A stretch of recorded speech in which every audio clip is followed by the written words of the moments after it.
بسم اللہ الرحمن الرحیم۔ السلام علیکم دوستو، آج کی اس ویڈیو میں ہم آپ کو ڈاکٹر اشرف آصف جلالی کا وہ کلپ دکھائیں گے جس میں انہوں نے حکومت کو للکارا ہے اور صاف صاف لفظوں میں کہہ دیا ہے کہ فی الفور علامہ سعد حسین رضوی کو رہا کیا جائے۔ اس کے علاوہ جتنے بھی تحریک لبیک پاکستان کے کارکنان گرفتار ہیں اور جتنے بھی پاکستان میں علماء کرام گرفتار ہیں ان کو فی الفور رہا کیا جائے۔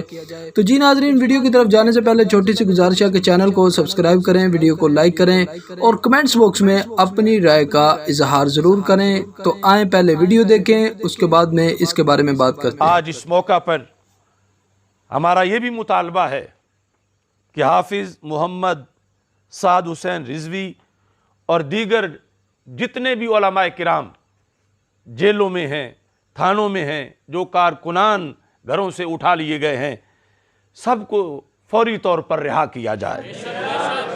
تو جی ناظرین، آپ نے ویڈیو کلپ دیکھا جس میں اشرف آصف جلالی نے واضح طور پر حکومت سے مطالبہ کیا ہے کہ علامہ سعد حسین رضوی کو فی الفور رہا کیا جائے۔ اس کے علاوہ آپ جانتے ہیں کہ تقریباً 3 ماہ سے زائد علامہ سعد حسین رضوی کو جیل میں رکھا گیا ہے، جس کے خلاف تحریک لبیک پاکستان بھرپور احتجاج ریکارڈ کروا رہی ہے اور اس بات کا کبھی امکان ہے کہ انشاءاللہ علامہ سعد حسین رضوی جلد ہمارے درمیان ہوں گے۔ اللہ حافظ۔